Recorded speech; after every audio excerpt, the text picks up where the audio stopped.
Hey guys, welcome to episode 4 of the Daily Hustle podcast. I'm here today with Nicki Dang, also known as Nicki Trains on Instagram. As you can see, we're in a little studio today. Nicki has basically helped me set this up, so I'm really grateful to have this opportunity to actually record and also have this in audio version too. So to start, Nicki, tell me about your day-to-day and what you do at the moment. So me waking up in the morning, I usually wake up at maybe 4:30, 4:45. Whoa. It's super early, only because I've got to go to work. So I wake up to go to the gym, Yep. spend around 2 hours there, an hour and a half, go home, get changed, shower, takes me an hour, which I'm not really happy about, but it's all right, put my face on, go to work. Put your face on? Put my face on, eyebrows, the whole works. Okay. Takes me a solid hour. Right. And then I go to work until... At what time? Maybe I leave the house at 7:45, 8. Okay. Get to work. So you wake up at 4:30, get to the gym at what, 5?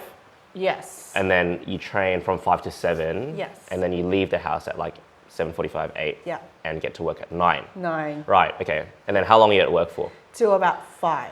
Okay. Yes. And what do you do for work? I am a podiatrist. Right, Yes. so feet. Oh, my socks are really gross. So you look at feet all day? Yeah, pretty basically. much. How does that work? What do you do as a podiatrist? So podiatrists are lower limb kind of specialists, so foot and ankle. It's a very not known profession. It's pretty niche. Very niche. Yeah. That's why I really want to get into it. Okay. But pretty much premises that anything on the foot and ankle, lower limb, podiatrists can deal with. So Okay. heel pain, corns, callus, ingrown toenails, any wounds, any biomechanical stuff, knee pain, ankle pain, give it to me. Okay. And so how do you feel about being a podiatrist and looking at feet all day? I know that you get teased quite often, not by me. Oh, 100% not by you. What gave you the idea to become a podiatrist? Yeah. And why do you like doing it now? So feet doesn't really bother me. I think my whole idea is that because we're on our feet 24 hours a day, someone's going to take care of it. Yeah. And it's just part of the allied health kind of realm that I want to kind of delve into. So starting my whole journey with podiatry. In high school, I knew I wanted to get into health because everyone in my family is in health. My sister's radiographer, my cousin's a doctor, my other cousin's a physio, Knew I really wanted to get into it. But I didn't know how the heck to get into it. Yeah. So I had my heart for physiotherapy, like my heart and soul was into it. And what was this during high school? During high school. And myself and another friend, Jamar, we were... Jamar, look at episode 3 for Jamar. Go to episode 3. we were kind of like going for it together. Not like we were competing, but like we were helping each other out. And I didn't perform too well in my HSC. Oh, really? I didn't get into physiotherapy at all. Okay. But I think at the same time, I wasn't sure what I wanted. Like it wasn't, in year 12, it wasn't like physiotherapy. Like there was no second or third choices. Yeah. And I was like, crap, I can't put all my eggs in one basket. So then you were you thought you were destined for physio. Yeah. And then when you got a shit mark, you're like, oh, well, not Yeet. Okay.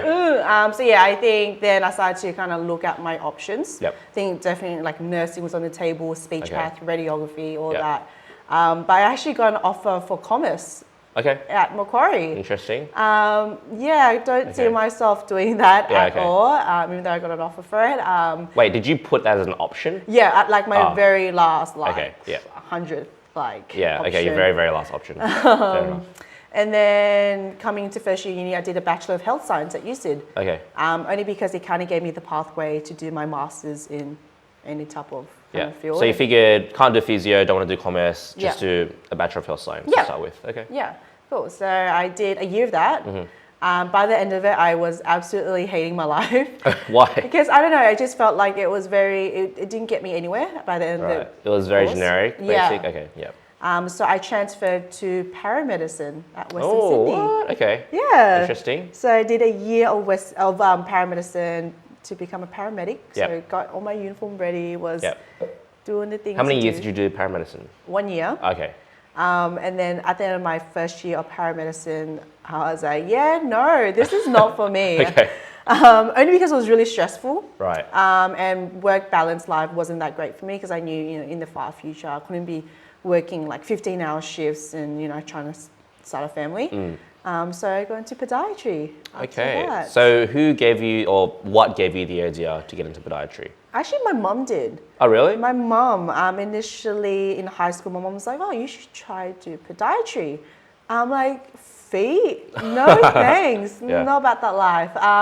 But it was actually my grandma who actually kind of sparked the idea, because my grandma suffered from diabetes. Okay. And she passed away from diabetic complications. So, you know, podiatrist, our whole thing is, you know, dealing with a lot of diabetes as well. Yeah. Can you explain to me why diabetes influences or affects the lower limbs so much? Yeah, so the high sugar levels within the blood, it affects three main things. So your eyes, your kidneys, and your feet. Right. So there's a lot of focus on, of course, you know, trying to keep your sugar levels down, but having chronic high sugar levels and having that up and down, you know, high to low, actually starts to cause your nerves and your blood vessels to kind of narrow and just not work anymore. Yep. So a lot of patients have neuropathy, peripheral neuropathy, where they don't feel anything in their feet. Right. Walking around, if they step on something sharp or, you know, create a wound, they don't feel it. Infection comes in, gangrene, they lose their foot. Okay, cool. And with diabetes, obviously, I mean, we know what diabetes is, but can you explain how a podiatrist would see diabetes? I mean, I guess most people would see diabetes the same, but do you see diabetes in a different way, or is it just, you know, how do you see it? Right now, I think doing podiatry, I see diabetes being really, like, it's a prevalent medical condition. You know, I think there's a really high statistic in Australia where a lot of Australians, like, don't remember the statistic, but it's really high. But, you know, talking to my patients who are diabetics, it's like, oh, so what do you know about diabetes? Yeah. So they know they have diabetes, but they don't know what has caused it, what it influences and stuff like that, right? Yeah. I see that very commonly as a personal trainer as well. Some people come to me and they're like, oh, I have diabetes and I want to lose weight. I'm like, yeah, that's great that you want to lose weight, but do you even know what diabetes is doing to your body? And they're like, no, not really. So I think we do play a role in explaining what diabetes actually does to the body. And it's really interesting because I was talking to you a few weeks ago about losing nerve or losing feeling in your legs when you have diabetes. And I actually have a client who doesn't have feeling in his legs and he didn't know why. And then I spoke to him and he said, oh, he's diabetic and stuff. And then that's how we sort of understood the cause of that. And then I recommended him to go see a podiatrist. So there you go. There you go. So during uni, what was your experience? Were you very social? Were you, I mean, you hopped around. You started with at USyd doing health science and then Western Sydney paramedicine. Where did you do your podiatry? Western Sydney as well. Sydney? Yeah. How many years was that? 4 years. So you stayed at uni for a total of 6 years? 6 years, yeah. Okay, cool. So a long time. Yeah. Were you doing a lot of other stuff during uni? Or was it just sort of go to uni, do your stuff, and then go home? I think when I was going to uni, I was training a lot. And I think that's what kind of got me really interested in podiatry, because integrating gym and powerlifting and all of this really helped, you know, build up my foundation for biomechanics and sports medicine. Cool. And so at uni, were there a lot of societies for podiatry, or did you join a lot of societies? No. So compared to USyd and Western Sydney, like USyd had a lot of like societies, all of those groups. I think Western Sydney really only had VSA.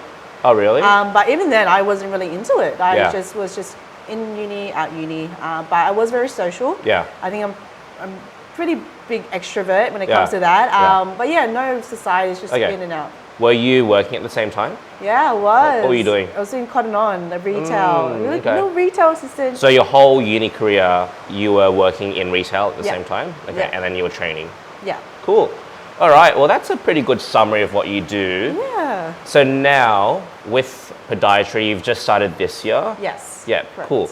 And so how are you finding it? I am loving it. Good. It's really such an awesome career path. I think there's so many things I can delve into, because it's not just, you know, you're becoming a clinician, that's it.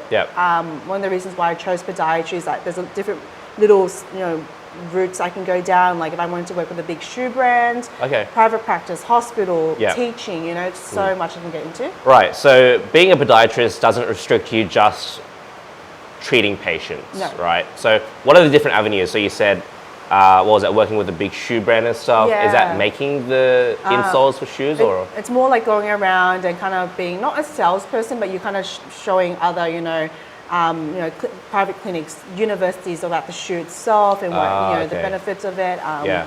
Working with Athlete's Foot as well, a Yep. huge podiatry brand behind Athlete's Foot. Okay. Yeah. I think a lot of people don't see all that work that goes into making shoes and insoles and stuff. Because for me, when I see a shoe, it's just the outside, right? Like you don't really look about what's on the inside. But you're right. You're on your feet all day long, and you've got to wear something comfortable. I've only found a shoe that's actually comfortable, that I can stand on the whole day. Because as a PT, I'm on my feet for 6 hours, 8 hours, 10 hours.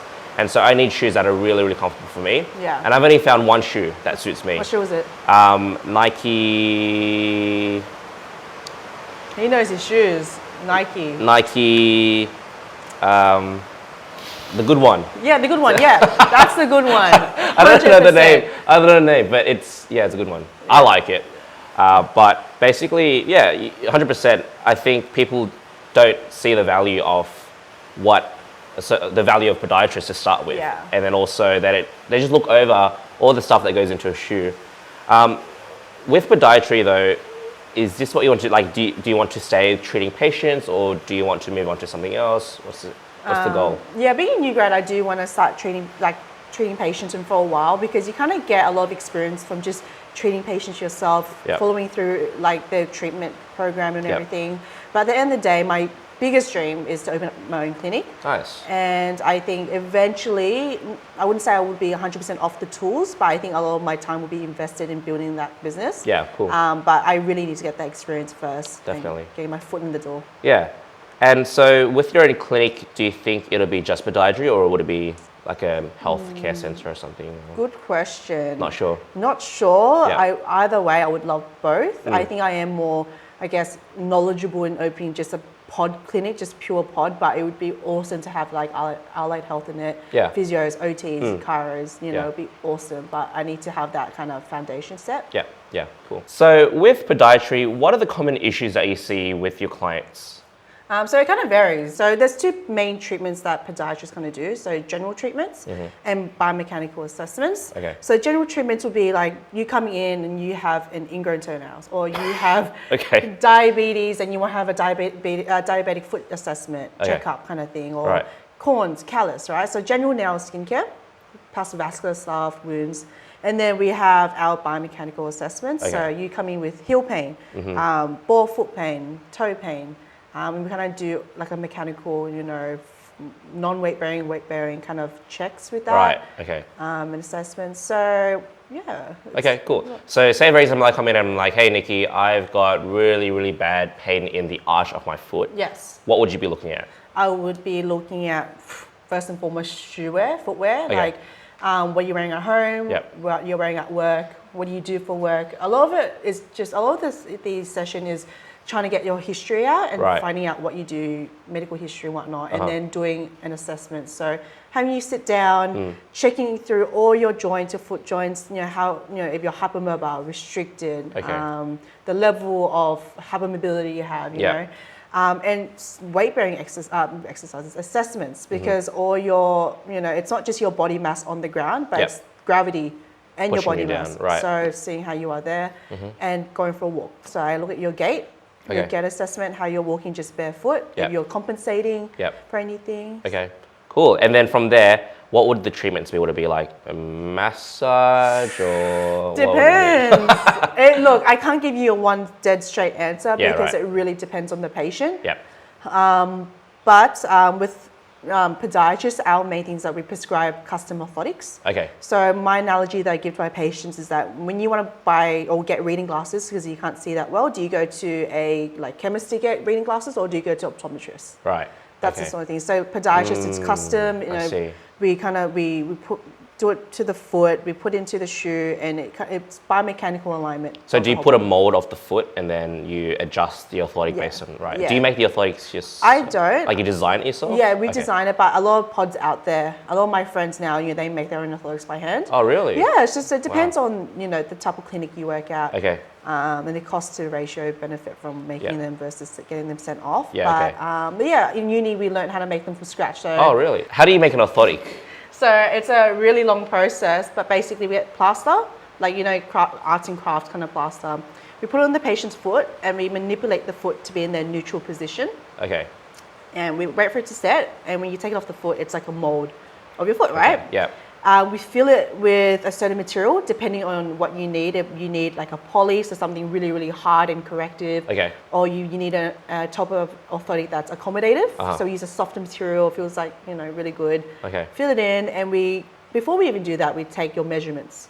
Your degree of neutral versus just your resting position. Right.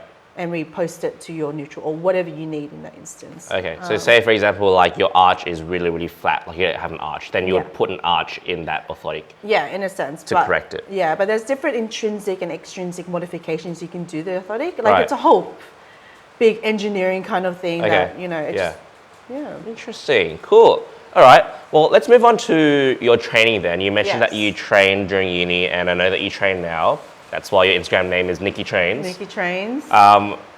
What started your journey into the whole fitness? Obviously, you were into health and stuff because you wanted to get into physio, but what got you into the gym? Good question. So when I was younger, let's say 15, 16, really, really overweight. Like I was hitting like good maybe 85, 90 kilos, and me being 5'2", 160 centimeters on a good day. It's not, it's not a bad ratios. Yeah, basically. So I think with that coupled with, every week going out to eat, drinking, doing bad stuff. What, when you're 15, 16? Yeah. You were drinking? 100%. Seriously? Yeah, it was actually really bad. Okay, wow. What were your parents saying? Were they like, yeah, go for it? I don't know what my parents were saying. Okay, mom and dad don't watch this. Don't watch this. No, I think it was just not a great lifestyle I was getting into. Yeah, right. And longevity-wise, it's not. So was that affecting your education and stuff as well, or were you just like going out on the weekends? Yeah, it's just the weekends. It wasn't just like... It wasn't like a full, like, oh, you slacking at school? Yeah. And, okay, cool. Okay, it's I pretty understand. switched on, but I think even with HSC, it wasn't my thing. Just sitting in an exam and trying to get the highest mark. I just don't think it was geared for me. Okay, fair enough. And so when you were 15, 16, you started to get overweight. Yeah. What happened from there? Then I think I just needed to, I hit rock bottom. Okay. And I needed to turn my life around, because if I was going to go, into my 20s, still living a really shit lifestyle, it wasn't going to be great for me in the future. So obviously that affected you physically. Were there any mental sort of battles during that time as well? Yeah. I think my self-esteem probably had hit a pretty big low. Yeah. I think, even when I was younger, I didn't have any boyfriends or anything like that. Right. Or anything. Not that it shaped who I was, but I was like, why don't people like me like other girls like people, Yeah, like, why does this bitch have a boyfriend but not yeah, me? but not me. Yeah, right. Okay, cool. So that started your journey then. Yeah. Was that your first step into the gym? Like, is that what made you sign up for a membership and get into the gym?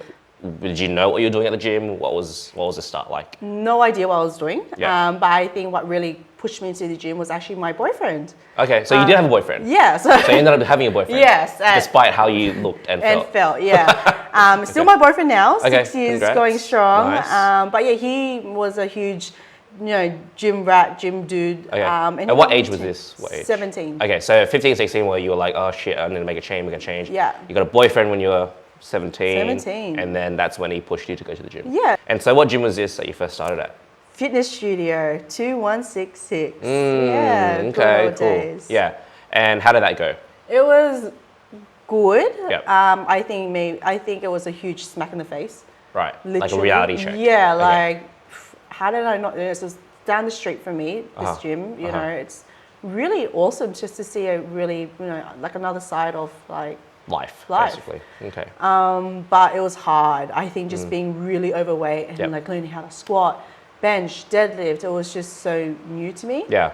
And you don't perform those movements outside of the gym, really. And if you're not moving much, you're just like, it's very, very foreign to your body. So it's very hard to learn. Was it hard to learn? 100%. Yeah, right. Learning how to bench, I was like, what the heck is this? Were you playing a lot of sports when you were younger or not really? Ooh, I did do a lot of martial arts. Oh, nice. Yeah, so Okay. I did a lot of taekwondo, karate when I was little. But even then, I kind of just lost it. Yeah, during high school, you don't really do it anymore. Yeah, Yeah. that's very, very common in a lot of people. When you first started then, was there like a program? Did you have a PT? or like nothing, like bare? Literally just following what my boyfriend was doing. Right. Okay. Yeah. And did that work well? Look, I think initially, I think maybe it's like beginner's luck where you kind of just lose a lot of weight. Newbie gains sort of thing. Yeah, newbie gains, exactly. So I think just following what he was doing. Okay. But, geez, he was all upper body focused, and I was like, oh, cool. Right. Do I do legs in this or what? Right. So you did a lot of upper body. Yeah. Which is opposite to what all the females do when they first start. Yeah. Okay. Were you also looking at your diet? Were you doing cardio, or were you just training with him? I was just training with him, but I started to eat really, really healthy, like being really conscious, you know, not going out to eat, you know, eating really well during the week. Yep. But even then, I didn't know anything about macros or anything. Calories and stuff. Yeah, no idea. It's just making a conscious decision not to eat like shit. And then what was your progress from there? Did you lose a lot of weight, or did you hit a plateau? What happened? I think when I was 85, was when I started, I think I lost a good maybe 5 or 6 kilos. Okay, nice. It was slow and steady, but it got me there, just gave me an idea of everything. Yeah, cool. And so from there, did you start to do more research? What was the next few steps? What did I do? Yeah, I did more research. I think I started to train a lot of my friends, like my girlfriends. Yeah, right. But even then, it was just like YouTubing, maybe Instagram here and there, but Instagram wasn't that big back then. Yeah, right. That makes me sound really old. But yeah, maybe a lot of YouTube. I love Stephanie Buttermore. Okay, back in the days. I don't know who she is, but... Oh, what? I don't know who. Oh my gosh. Stephanie Buttermore? Yeah, Stephanie. Who is she? I'll show you. Okay. Like, she's awesome. All right. So is she like legit, like good? Yeah, good? a lot of science, evidence-based kind of love research, but... Yeah. That's what I really don't like about the fitness industry these days. There are a lot of people who are influencers. Yeah. But all they say is just bullshit. Like to be very frank, all they say is just bullshit. And a lot of the stuff that they do is just for them to make their ass look big or to make themselves look big. But there is no science, there's no real evidence behind what they do. So I think my best advice to our listeners and whoever's watching is if you are looking to get into the whole fitness world and start working out, try to find someone who's reputable and someone who uses evidence and science to back up what they do. The best thing is probably just to hit up a PT who you think has a good name, or just your local PT at your local gym should have a good idea about what they're doing, what they're saying. But with that in mind, sometimes there are PTs who aren't that great either. So just keep that in mind. Moving on though, with your whole fitness journey, because I know that you're an awesome lifter now. Yeah. What was the transition from super newbie and super basic, didn't know what you were doing, YouTube lifestyle, YouTube university, to what you do now? It actually started when I started doing podiatry, my first year pod. Okay. I met my coach, Angus, who is still my coach now. Cool. And yeah, even back then, back in 2017, 18, he was a S&C coach, so strength and conditioning coach and powerlifting coach. And I was like, hey. Were you in the same cohort or was he older? Yeah, same cohort, same everything. And we actually went to uni back in UCID, same year, same course. Oh, really? Okay. Never met each other. Yeah. No idea who he was. Yeah. But yeah, he was like, hey, I'm a powerlifting coach. I'm like, cool. Okay. I really want to get into it. Right. Because seeing athletes online with like Steffi Cohen and all that really, sparked my interest. Okay, cool. Yeah. And so that's when you started to get into powerlifting. Yeah. So you were just doing random gym stuff for the first 2 years, 3 years? Yep. And then he started to program you and stuff. Yeah, programming, I think taught me more about macros. So he was kind of both my powerlifting and kind of macro coach, which is really awesome because I just needed someone external. Yep. It's easy for your partner to say, hey, babe, do this, do that. Yeah. But I need someone to be like, hey, bitch, fucking do this. Yeah. I mean, even for me, I still have a coach, even though I'm a PT myself. I still have a coach, and I find it very useful because it's just an unbiased opinion on what you should be doing. Yeah. I know if I program myself, I'd leave out a lot of the shit that I don't like to do. I think a lot of athletes are the same. Whereas if you have a coach, they just tell you what to do and there's no bias in it. There's no like, oh, you like this? Okay, we'll give you this. 100%. No, it's like, you need to do this, so you're doing this. Yeah. And so starting from then, what has progressed or what have you done to get to where you are now? So I think making more progress on my weight loss. Yeah. I think I dropped down to what I am now. So I think when I met him, I was maybe roughly 75, 70 kilos. Yep. And now ranging around 60 to 65 kilos in that range. Yeah, cool. And yeah, just lifting wise, just pretty much starting from the bottom, working my way up. Like he taught me how to deadlift, squat, bench, like everything properly, and really the importance of, you know, deload week, doing my accessories, warm-ups. And anything, you know, in terms of injuries as well, you know. So since meeting your coach, what has progressed or what has changed to get to where you are now? I know you recently competed in a powerlifting competition. What's changed or what have you done to progress? A lot of things have changed. So when I first started with Angus, did not know how to squat, deadlift, bench properly. Numbers are low. I think technique-wise was terrible. So since starting with him, you know, I think just even doing one-on-one sessions with him has been so awesome. Did you do one-on-ones with him at uni? No, I actually went up to his gym because he was coaching another gym. Where was that? I don't remember the name. Adonis or something? Or? No, it was before his Coast gym in Surrey Hills. Okay, cool. Okay. And then he's at Adonis now. Yeah, okay, cool. I think. Yeah. But yeah, no, everything is just pretty much gone out of the roof, you know, just learning just the basics again. So he basically brought you back to fundamentals and taught you technique and stuff, and then were you just on a program for a few years and just kept progressing? Yeah, I think, I started off doing the powerlifting thing, but I kind of dipped my toes into a little bit of bodybuilding. Okay. I remember back then when, you know, it was pre-COVID times, we had music festivals and whatnot. So I did the whole, you know, shredding for Stereosonic kind of thing. Okay. So yeah, I think that period where I think it was Festival X. I went down to 58 kilos. Right, and you know, it was more bodybuilding based, no powerlifting at all. So you weren't doing compounds at all? Or were you still doing your compounds, but more bodybuilding, like reps and sets and stuff? Yeah, which was like, intense. Yeah, volume. Yeah. But no, it was good though, really great experience. Okay, cool. And then after that, went straight to powerlifting and did my first comp. Would you say that you do more power building now or just powerlifting? Yeah, for sure power building now. I think I kind of lost my kind of interest in power lifting, like maybe beginning of this year. Like strictly powerlifting? Yeah, because I kind of got bored of just doing the same movements, but now I think now I'm starting to like wanting to do it again. Okay, cool. Yeah. And tell me about your first comp. When was that and how did you go? It was the end of last year, so December 13th, 14th. Yep. Really awesome experience. Like seriously doing any comp, being your first comp as well. For sure. Having really supportive people around me, meeting new people, it was really awesome. But the only thing was that it was during my exams, so my final uni exams.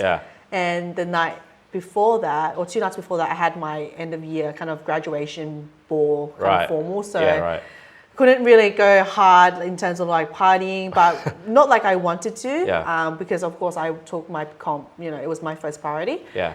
So really great experience. I just kind of wish the circumstances with exams was on another like week or. Why didn't you wait to do another comp later in the year or even early this year instead of doing late last year during exams? Because I wanted to do the Black Flag novice comp first, but then I think that got postponed. So Adonis was the next one, and I was already like balls deep into this comp prep. So needed to just get it done, commit to it. Yeah, cool. How did you go?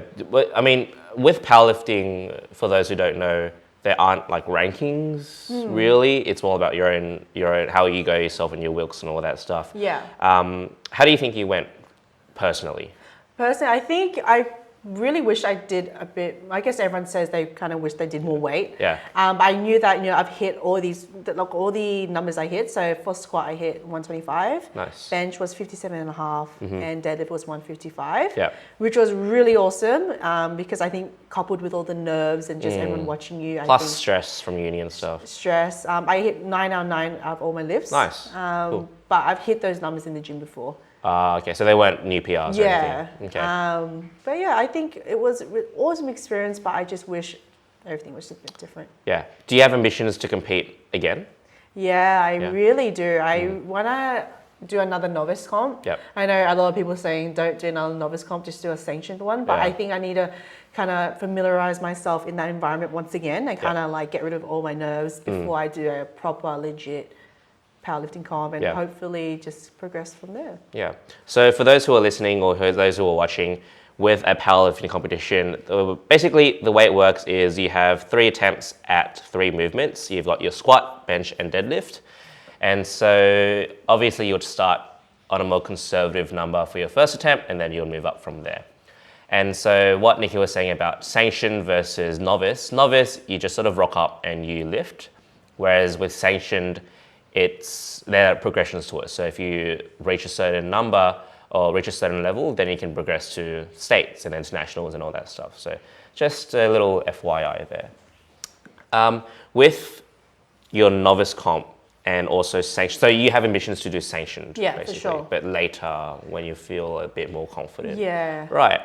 With competing, do you get really nervous? Is that something that you feel often? Like, are you an anxious person, or what's it like for you? Competing wise, oh man, I was so nervous. Really? I was really, I just thought. I don't see you as like nervous when you compete. I feel like you'd be really like hyped and G'd up. Yeah, I think maybe setting up, like before going on the platform, I was like, oh, Right. that looks really scary. I think Right, a part of okay. me was like, oh, am I going to pee on the platform? I think that's a huge thing with girls, pelvic floor muscles, like everything there. But yeah, I think it just can become second nature as soon as you do the lift. Are you a nervous person when you do like public speaking and stuff, or is it just lifting that you get pretty nervous? A little bit of public speaking, but I did do a lot of public speaking when I was younger. Yeah. So, and I think sometimes when I speak, I just flows out like normal. Yep. But sometimes when I'm treating patients and it's a very complex, patient with X, Y, Z, sometimes I think to myself, oh, that is interesting. And I kind of need to find more, in a sense, guidance from another, maybe like Make sure that you're saying the right things, right? Okay, yeah. And that's when you get sort of anxious or nervous. Okay, cool. But at the end of the day, I need, I have a lot of confidence within myself to be a good podiatrist, good, lifter. Yeah. So, kind of just get over it. With you being my first female person that I've had on the podcast, let's talk about the things that are more specific to female lifters. So I know that a lot of females, you say, peeing on the platform. Yeah. That's actually not it's not unrealistic. Yeah. It's a real chance that you might pee when you deadlift and stuff, especially when there are any issues or basically weak pelvic floor. Tell me about how you see yourself as a female lifter and any specific things that males might not actually experience. I think it's just really difficult just being a girl in a powerlifting world because so many social media influencers or even the girls at the gym, it's very geared toward looking really Big good, beauty and stuff like that. Yeah. peach in, and it kind of just sets it. I'm not putting any crap on them, but I think us as women, we need to empower ourselves. Some guys are like, oh, she deadlifts heavier than me, and I'm like, and what? Like, am I not allowed to do that? Yeah. And some guys get really intimidated because of that. So I think that there's a lot of stigma around girls doing that, and when girls bench especially, so I know so many girls on Instagram who are killing the game with their bench game, and I love it. I thrive off of it. Yeah. Just a lot of problems with just guys just like having really negative connotations towards female lifters. Insecurities as well. Honestly, there is no issue with girls lifting. I think the issue comes from males who are insecure about themselves and have an ego. I think people who are at the gym need to seriously just drop their ego, start from the bottom and start from the basics and foundations, and then just go from there. Everyone's there to help to improve themselves. Yeah. And if everyone there can just be supportive and be helpful, it'd be a much better environment in the gym rather than what can happen these days. 100%. Yeah. Tell me about peeing on the platform. Has that ever happened to you? No. Okay. Never. Yeah. I think the only thing is it's completely normal, you know, especially with women who have just given birth or just people who just not have weak pelvic floor muscles, but I think we need to change the thinking around it because it's so normal. I've seen a lot of YouTubers, like American powerlifting women who've done it, and it should just be like, oh, okay, that's right, just clean it up and just go. Yeah, for sure. But I think I've battled with that myself. What if this happens? Like, oh, everyone's gonna think that Nicki trains peeing on the platform. That's all she's known for. But she's known for peeing on the platform. Yeah, but never has happened. And if it does happen, that's all right. Like, for sure. Yeah, there's no issue with that happening. And really, it's just because there's so much force that you generate, right? And if you have a weak pelvic floor, then you just you pee. Yeah, that's 100%. it. Yeah. So I definitely agree with you. I think that sort of mindset in regards to female lifters or the perspective of female lifters, they're lifters, they're human, it's the same thing. It should be given the same respect and the same rights as any other lifter in the world. Yeah. So, yeah, cool. Have there been any other battles that you've had to deal with being a female lifter? Maybe like boyfriend or family, mom, dad? Has it ever happened to you? I think my biggest kind of battle is just my recurring injuries, which is really normal. Yeah. I think when my family sees me like, in a lot of pain, Injured, yeah. not able to do certain things, they're like, oh, this because you lift so heavy. You shouldn't be going to the gym. You should be in bed. I'm like, Mum, I get that. I get, from their perspective where they want to look after my your health and stuff. Yeah. But at the end of the day, things happen. Shit happens. You just have to kind of work around it. Yeah. So I think even with my partner as well, he gets kind of worried sometimes if I text him, hey babe, my back. Just tweak my back. Yeah, it's like, oh crap, why? Like why again? You gotta look after yourself. Yeah. So that's pretty much the only thing that I'm currently battling at the moment too. Just my lower back being a bit funny. But I think it's a whole mental game as well. Sure. Unless I've actually done something really bad, which I really haven't. But I was just battling that thing myself. Yeah, I think the other thing is also when people get injured, they tend to lean towards immobility and they just go, okay, I'm just lie in bed and just sit down or not move at all. For sure. Whereas they should really be, if they can, move as much as they can so that they can promote blood flow in the injured area, which will help them heal faster. They can get more confident in, for example, if you sprain your ankle, actually put weight on your ankle rather than not use it for 2 weeks. Because that can cause stuff like atrophy as well, where you lose muscle and then you've got to work even harder to get back to where you were before. So I think people, when they meet injuries and when they get injured, they tend to stay away from putting any weight or any load and moving and stuff. But I think that really has to change because actually moving around as much as you can when you can and when it's not as painful can actually be helpful. Yeah, and I think it kind of stems back from us being like our ancestors, every time you were hurt, you had to rest and protect. Yes, yeah, for sure. But life is different now, there's a lot of evidence backing up mobility and getting back on your feet or doing what you were doing. And, long-term, type of rehab is doing more functional activities that relate back to, your normal daily life. Yeah, cool. Awesome. Let's shift gears for a bit. I want to talk about more mindset and more motivation. What pushes you to train hard at the gym and do well in your career? I feel like that would stem from the same place. Yeah. What sort of motivates you and what is always in your mind pushing you? So I just really want to be a better version of myself. Waking up in the morning, even living my whole life, I just don't want to be stagnant and just be like a typical person. Yeah. I really want there to be progression. And at the end of the day, if I wasn't a better person than I was yesterday, there's kind of no point. Like, you live only one life. Life's so short. You're going to make the most out of it. Even just daily life, like every day I read books. I love motivational books. And I do this thing where a lot of people don't say to do it, but I have reading two books at the same time. One's like podiatry focused, business focused. One's more for myself. So I think really delving into that and just working on yourself, I've learnt the hard way in terms of, dealing with a lot of friends who are not beneficial, but not providing value. You're providing value, exactly. And it sounds really bad, but you kind of have to drift away from that type of thing so you can work on yourself. For sure. Well, I mean, there's a quote where it's like, you are the result or you are the outcome of the 5 closest friends, right? I think, you're completely right. I completely agree with you about being a better person than yesterday. That's always in my mind as well.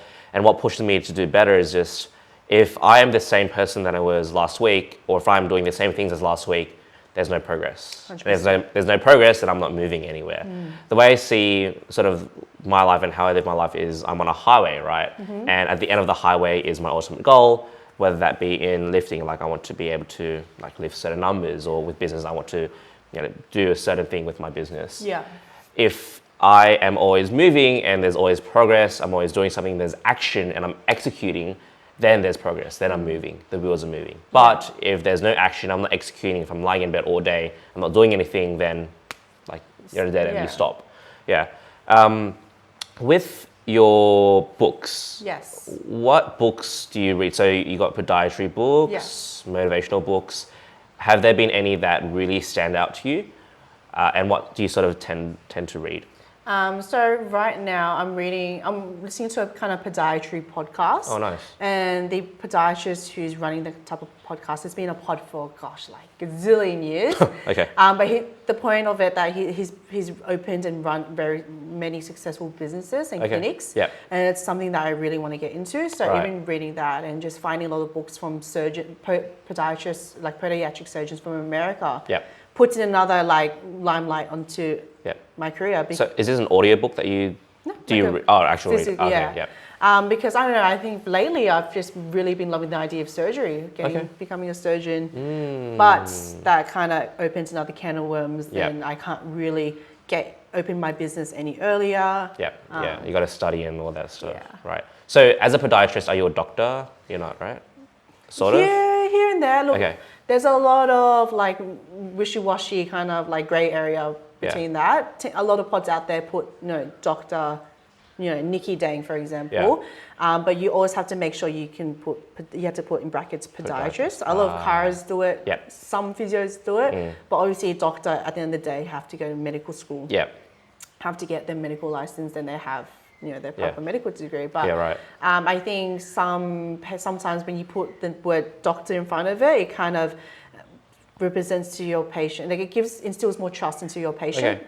So do you have that title at your clinic? Sometimes, yeah. Sometimes my clinic does use it, but other clinics don't. I don't use it personally because I think I really love Nicki Trains and my identity to be lifting and podiatry. So not Dr. Nicki Trains. No, not Dr. Nicki Trains. Just Nicki Trains. Yeah. Cool.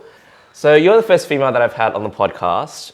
And so with the podcast, I've tried to have male, female, but obviously I've failed already with having Chris and Jamal first, but trying to fix it up. And obviously I want to have more cultural diversity too, so I can get more like different insights and different perspectives. But for you as a female, what would you say to maybe your younger self or other females who want to get into lifting or want to get into podiatry? From what I know, podiatry is sort of a male-dominated industry. There are females in the industry, but it's mainly males. What would your message be? So if I were to say it to my younger self, I would really say if you want to go into a certain field, you need to experience it. So back then, if I really wanted to get into physio, I needed to sit in a room with a physio and see what they do every day. Right. Also with podiatry, I should have sat in with a podiatrist and see what they've done. So a lot of girls out there who are really wanting to get into the health field or into a certain niche, but they don't know anything about it. Doing research is great, like online, Google, whatnot, but you need to be there face-to-face, in person, just to really know. In terms of lifting, also, you need to get out there and, try it for yourself. Like, you have to step out of your comfort zone. I'm all about, stepping out of a comfort zone, because at the end of the day, if you're just staying in your little circle, you're bubble. never going to grow. And a lot of the girls out there are so comfortable, which I don't blame them, because there's a lot of stuff out there where they say girls shouldn't lift. Girls should be at home, being a homemaker, raising kids, and that kind of stigma is just, it's not right anymore. I'm all about empowering women. So really getting out there, getting in touch with, social media. If you have any, questions or anything, pop up to the people on Instagram, like yourself, myself, because we're all open to answer any questions. Yeah, for sure. I've had a lot of girls come up to me saying, that I'm one of their biggest inspirations. That's nice. I know, and I'm like, whoa, that's crazy. But it instills more confidence within myself, and me giving out that value to them. It's, it's a two-way street. It's really awesome. Yeah, and I don't mean to get political, but I think with a lot of the ways that females think isn't their fault. It's because of what males have done to think that way.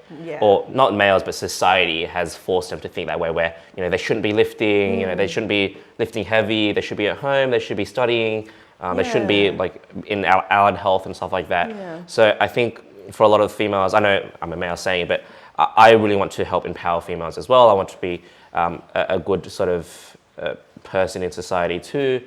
I think, getting rid of those biases, those influences, and just thinking, okay, what makes me happy? What do I want to do? And just follow it. There's Sure. nothing stopping you from getting to where you want to be. If you want to be a surgeon, be a fucking surgeon. There's no reason why anything has to stop you.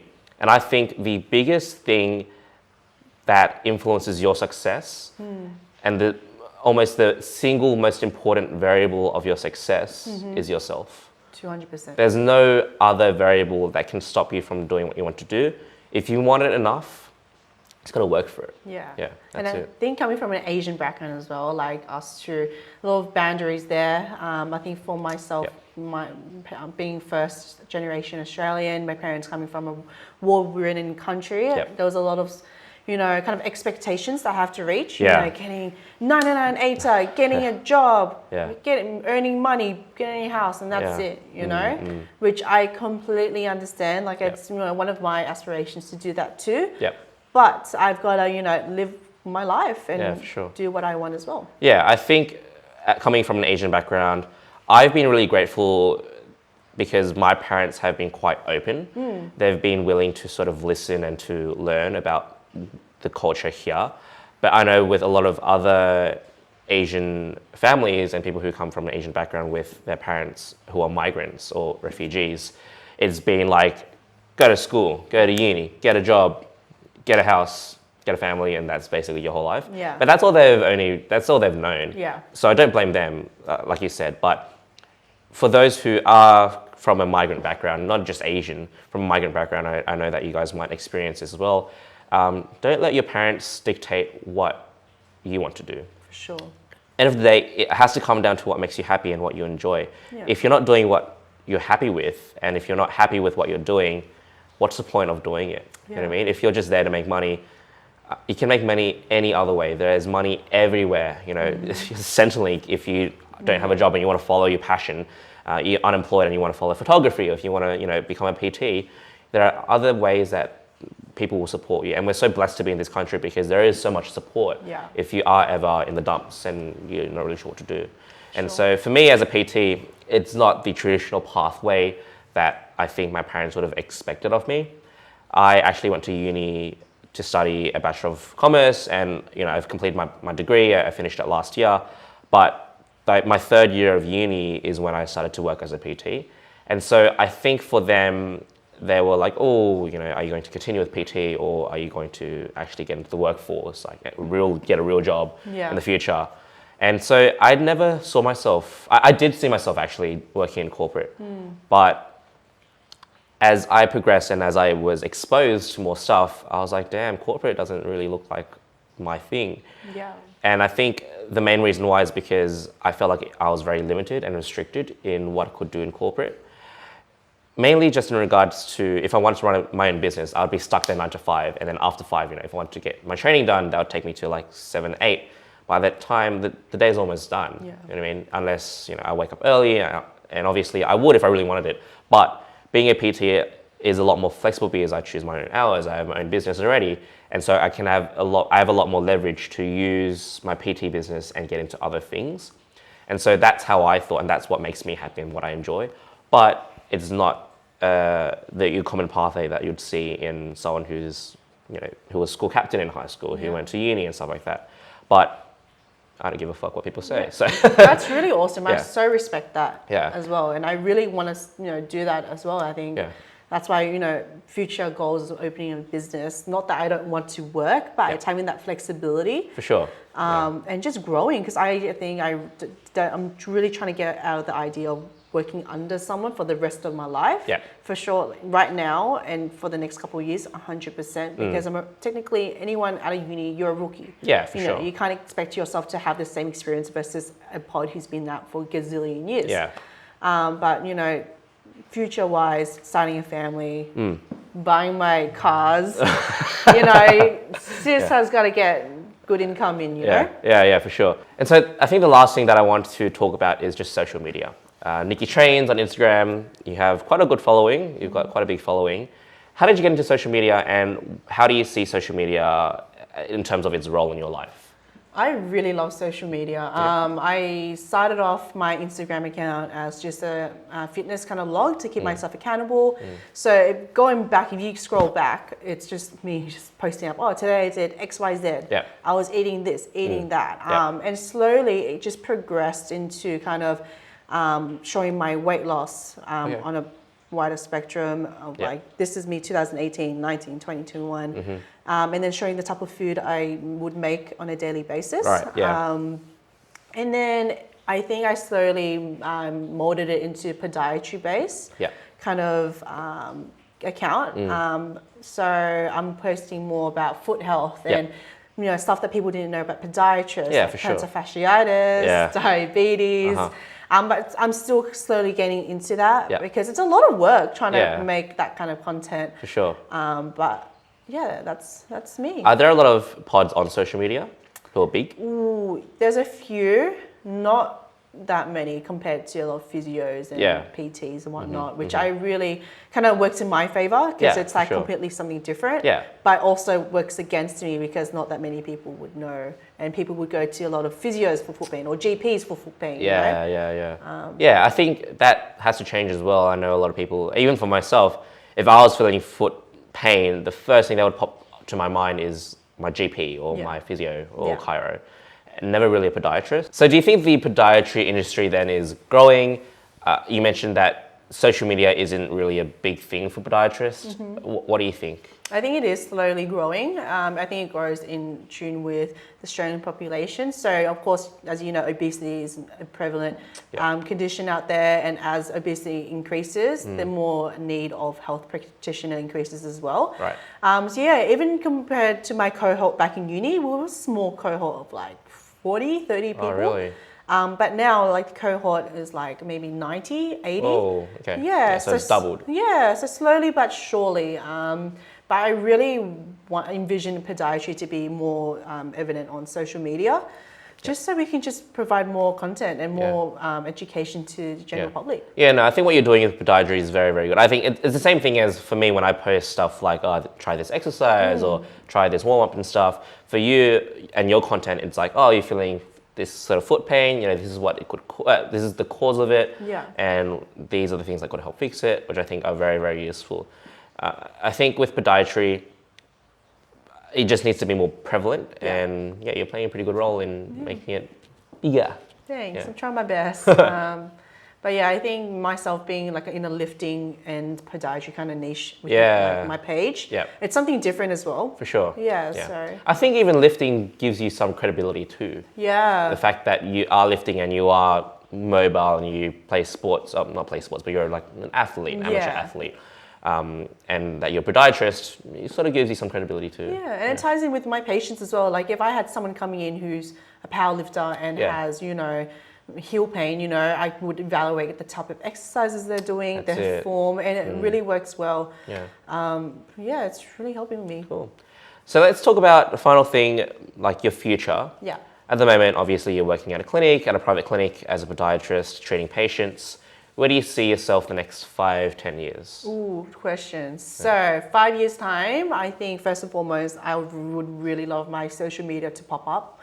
I think I would really want to hit 10K. Whoa, that would be awesome. But on Instagram, right? On Instagram, Of course, I'm not just looking at the number, but I look at it as, I'm able to reach more people. Provide more value. Like social media is just awesome, but I don't even have a personal account. I use my personal account for I don't use it. So it's mainly just business, And also in 5 years time, I would love to, in the works of opening up my own clinic, for sure be working a part-time, maybe contractor, working for myself. So getting that in the works as well, Cool. And so in 10 years time, then what would that look like? Ooh, I think for sure having like a bricks and mortar kind of clinic somewhere in the Westies, because I need to provide more healthcare to our Asian population. Okay, so you want to be based around here? Around Fairfield or Liverpool, that sort of area? For sure. Okay. I need to really utilize my background, my, able to speak Vietnamese. And providing more healthcare, man. Like no one, all the older population here don't know about podiatry. For sure. They need it. Yeah, for sure. And I think, not just old Asian ladies, but like old population in general. they tend to just go towards GPs for medication, Yeah. right? I see that as a very common trend where it's like, oh, I'm feeling this, okay, I'm gonna go to my GP to get painkiller. Yeah. Whereas what they should be doing is actually getting it treated properly and, do rehab exercises. And I think a lot of old people too, the issue is that they don't believe that they can exercise. Sure, yeah. And I think that's a really big issue too. I'm trying to get my own parents. I know you've successfully gotten your parents in the gym, which is awesome. I really want to start persuading and pushing my parents to get to the gym or at least do some form of exercise, because it'll help with not just them feeling healthier, but they're going to live longer too. For sure. And I want my parents to stick around until I'm old. Yeah, 100%. So I think a lot of old people need to start thinking, if there's any old people listening to this podcast or watching on YouTube, get into exercise. It's not something that will break your bones. It's going to make your muscles stronger and your bones stronger. Strengthens your bones, reduces the risk of falls. Exactly, yeah. But yeah, definitely not to discredit any of the GPs in our area, but Yeah. we need to really start to educate them that, exercise is awesome. That's it. There's other allied health, because sometimes with pain, they're like, Painkillers. Panadol, Yeah. all this, all That's that. it. It's like, damn, Yeah. like, really? Yeah. Even with plantar fasciitis pain, you just gotta drink a lot of like codeine and Panadol and Nurofen. Yeah. I'm like, Yeah, and there have been things where it's like, just get a cortisol shot in your leg if there's Yeah. leg pain, Yeah. and it's fine, just continue. Yeah. So I think, that needs to change for sure. yeah. There's a lot of things that need to change from this 100%. conversation. First is, perception of females lifting, and then we've got the whole thing with migrant families and stuff, but we're all trying our best to slowly but surely make the difference that we can. Yeah. Yeah, That's all cool. that matters. I think that's a good note to end on. Yeah, I think so that's very too. nice. Is there anything else that you wanted to add? Anything you want to say about yourself, or a message to other females in the world? What do you think? Man, just keep going. Keep going and living your life. Yeah. Life is so short, man. I've Yeah. just known that just only recently, man. Like, Okay. you just gotta do the things that you want to do. Don't be tied down. Live your best life. That's Yeah. my motto, bro. Like, live live your best life. Yeah, for sure. I definitely agree with that. Like, there's nothing that should be stopping you from doing what you want to do. If you want to go out on the weekend and go party, go do it. But at the same time, you also want to think about your goals. Balance. There's got to be a good balance in what you do. I think a way to achieve a good balance is just think about whether or not what you're doing at the moment, your actions, are providing you with any value and getting you closer towards your goals. Yeah. And you've got to come up with a compromise and sacrifice as well. Obviously, you could perform and execute on every single thing every single day, but you could get burnt out, and you might lose friends, lose family, and stuff like that. So there's got to be that sacrifice there when you go to sleep and have a good night's sleep and Yeah. stuff. Don't just stay up late and wake up early all the time. You need to look after yourself and your health, but also on the weekends or when you have time, also see the value of your friends and your family too. Yeah. I think a lot of people who are similar to us, who are very geared towards gotta push, gotta go, gotta do better, they lose sight or lose the sort of value of their friends and their family and actually spending time with them when that's their number one support group. And if you're not spending time with your support group and you're not supporting them back, they're not going to support you in what you do. Yeah. So I think there's got to be that good sort of balance between, yes, push as hard as you can and keep executing and keep actioning everything that you can do to help you get closer to where you want to be. But at the same time, sometimes you do have to sacrifice those sort of actions and executing all the time to actually spend time, because although it might not bring value to your goal specifically and directly, it is providing you with value because the people that you hang out with provide you with value too. Yeah. But with that said, with that in mind, if the people you hang with don't provide you with value, change your friends. Yeah. It's tough, but it is really true. The people that you hang out with really do define you, as sad as that sounds, but you've got to make it work, and like I said, make sacrifices. Yeah. And definitely watch out for your mental health. I think keeping that on top of your physical health as well. Yep. Man, like, it really plays a big part. Yeah. Cool. Thanks so much for sticking around, Nicki, and speaking to me. I hope you enjoyed this experience, and I hope to all our listeners and people who are watching this video, I hope you guys enjoyed it. First video that we've done for the podcast. I think it was really cool. You'll see some little segments and stuff cut up on our social medias, so hopefully you guys enjoy that too. If you are not already, follow the Daily Hustle podcast on Apple Podcasts. Make sure you follow our YouTube channel as well. and find us on Instagram at dailyhustle.apparel. You can find me on Instagram, kelvintran.fitness, and you can find Nicki at Nicki Trains. Nicki Trains. Nicki Trains. Trains, choot choot. Yeah. All right, thanks guys. Thanks for tuning in. We'll see you guys in the next episode. Jesus Christ, look at me. It's lit.